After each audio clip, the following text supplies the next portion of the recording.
আসসালামু আলাইকুম। শাওলিন কিচেনে সবাইকে স্বাগতম। আশা করি বন্ধুরা ভালো আছেন। আজকে আমি আপনাদের সাথে শেয়ার করব ছোট বাইন মাছ রান্না বা ভুনা। এখানে আমি হাফ কেজি বাইন মাছ কেটে ধুয়ে চামড়া খুলে পরিষ্কার করে নিয়ে নিচ্ছি। এখন চুলায় একটা কড়াই বসিয়ে এর সাথে দিয়ে দেব 2 টেবিল চামচ সয়াবিন তেল। 2 টেবিল চামচ সয়াবিন তেল দিয়ে এর সাথে দিয়ে দিলাম 1 মুঠ পেঁয়াজ কুচি। পেঁয়াজটাকে আমি একটু নেড়েচেড়ে হালকা করে ভেজে নেব। হালকা করে ভাজার পরে এর সাথে দিয়ে দিলাম 1 টেবিল চামচ পেঁয়াজ পেস্ট, হাফ চামচ রসুন পেস্ট, হাফ চামচ আদা পেস্ট। তেল মশলা কিছু সময় কষিয়ে এর সাথে দিয়ে দিলাম স্বাদমতো লবণ। স্বাদমতো লবণ দিয়ে কিছু সময় পর এর সাথে দিয়ে দিলাম 1 চামচ হলুদ গুঁড়ো, 1 চামচ মরিচ গুঁড়ো। নেড়েচেড়ে এখন সামান্য পানি দিয়ে এখন মশলাটাকে আমি ভালোভাবে কষিয়ে নেব। মশলাটা কষানোর পর এর সাথে দিয়ে দিলাম একটা টমেটো কুচি এবং একটা কাঁচামরিচ। এখন তেল মশলা একটু ভালোভাবে কষিয়ে আমি এখন যে বাইং মাছ কেটে ধুয়ে রেখেছি সেই বাইং মাছটা দিয়ে দিলাম। মাছটা দিয়ে কিছু সময় নেড়েচেড়ে কষিয়ে নেব।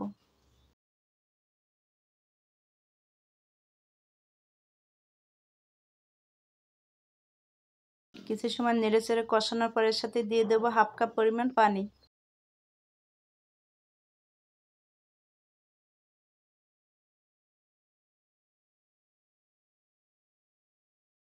হাফ কাপ পানি দিয়ে এখন নেড়েচেড়ে নিলাম। কিছু সময় রান্না করার পর এর সাথে দিয়ে দিলাম সামান্য ধনেপাতা কুচি। ধনেপাতা কুচি দিয়ে এখন নেড়েচেড়ে নিলাম। নেড়েচেড়ে কিছু সময় পর আমি চুলাটা বন্ধ করে মাছগুলোকে একটা সার্ভিং বলে বেড়ে নিলাম। দেখুন বন্ধুরা, তৈরি হয়ে গেলে দারুণ স্বাদের বাইন মাছ ভুনা।